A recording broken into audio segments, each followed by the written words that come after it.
नमस्कार, मी अनिल दुबदाळे. दिवे Belgaum Chandgad live news म्हणजेच DBC लाईव्ह न्यूजमध्ये आपणा सर्वांचे स्वागत करत आहे.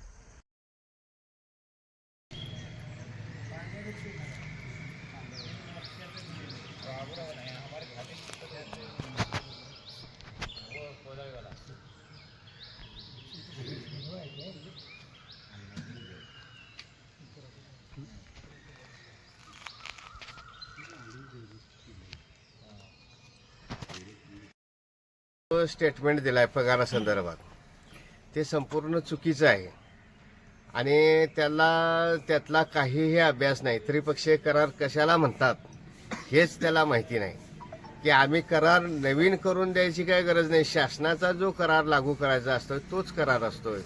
त्याच्यावर कोणाच्या सह्यांची गरज नाही. तुम्ही लागू केला म्हणजे ते सर्वस्वी नियम त्यांचे लागू झाले तर ते शासनाचा जो करार म्हणतात की त्रिपक्षीय करार मला मान्यच नाही तर मग तुम्ही लावलाच कसा?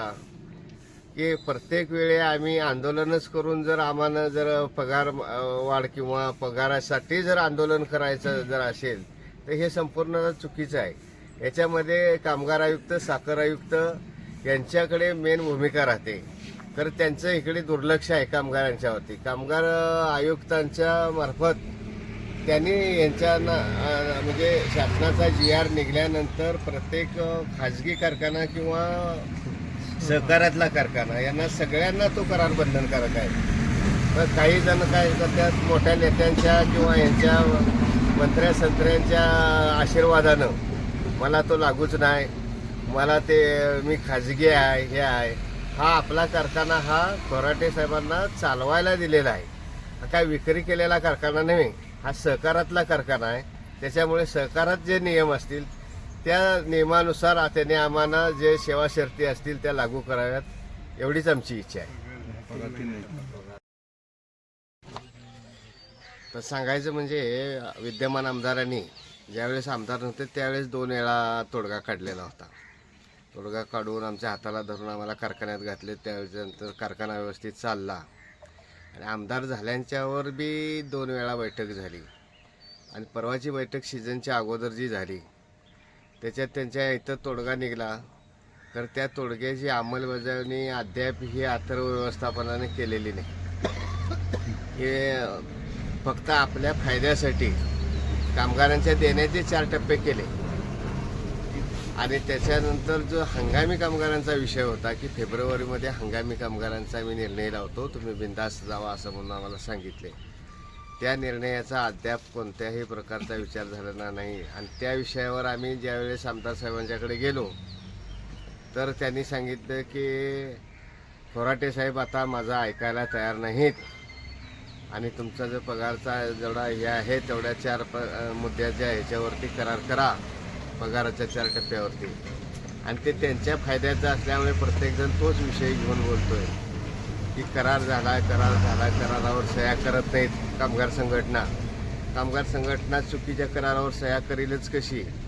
आमचं मरण जर 5 वर्षानं जर पुढं दिसत असेल तर आम्ही अन्यायकारक काय जर तुम्ही आमच्याकडनं करार जर करून घेत असाल तर ते आम्ही कसं करायचं ह्याच्यावरतीच आम्ही स्टिकअप राहून हे आमरण उपोषण चालू केलं आहे. आजचा 3रा दिवस आहे. इथं सर्व कामगार येतात. आपल्या सकाळच्या वेळेस थोडे येतात, संध्याकाळच्या वेळेस येतात. सगळे संपूर्ण कामगार 450 कामगार इथं दररोज हजर होऊन हजेरी देऊन जातात. आणि रात्रीचा विषय जो खोराटे साहेबांच्याकडनं झाला आमच्या कामगार कॉलनीमध्ये, हा दुसऱ्यांदा त्यांच्याकडनं हे झाला आहे, प्रकार झालेला आहे. याच्या मागे घेऊन मागच्या वेळेला सुद्धा आमच्या महिला भगिनींना घरं खाली करा म्हणून रात्रीच्या वेळेस प्रशासक म्हणजे आमचं अथर्व व्यवस्थापन जे अधिकारी असतील, स्वतः मालक असतील, त्यांनी सुद्धा त्यावेळेस प्रयत्न केलेला होता की खोल्या खाली करा म्हणून. तोच प्रकार रात्री म्हणजे कामगार वसाहतीत झाला आणि विठ्ठल कांबळे यांच्या फॅमिलीला घरातून ओढून काढून जरा धक्काबुक्की करण्यात आली. त्याच्यानंतर त्याच्या मुलग्याला मारहाण करण्यात आली. त्यासाठी आम्ही येऊन इथं एक केस वगैरे टाकलेली आहे. रात्री आणि परत त्यांचे जे बॉन्सर आणलेले आहेत ते बॉन्सरांनी परत कॉलनीमध्ये रॉडच्या पायपा वगैरे घेऊन दहशत माजवण्याचा प्रयत्न केला. त्याच्यानंतर आम्ही PI साहेबांना सांगून तात्काळ पोलीस जी गाडी पाठवली. त्यानंतर त्यांनी जरासं वातावरण तिथं हे झालं. खरं पोलीस गेस्ट हाऊसकडे लांब राहिल्यामुळे परत त्यांनी त्या बाजूनं हलकर्णीकडच्या साईडला उभा राहणे, परत येण्या जाणाऱ्या गाडींना अडवणे असा प्रकार करून जो रात्री 2 वाजता ज्या आमच्या महिला आल्या त्यांना सुद्धा अडवणुकीचा प्रकार करून नको त्या पद्धतीनं वाटचाल त्यांची चालू आहे. आणि या तालुक्यातल्या पुढारी म्हणा किंवा इतर नेते म्हणा की आम्ही लोकप्रतिनिधी असोत किंवा इतर राजकीय लोक असोत की त्यांनी अद्याप संघटनेशी किंवा ह्यांच्याशी म्हणजे आमच्याकडनं चुकलं असेल, चुकी झाल्यात आमच्या, खरं त्या बाजूला ठेवून सहकार्याची भूमिका घेऊन आंदोलनाला पाठिंबा द्यावा एवढं मी जाहीरपणे विनंती करतो आणि थांबतो.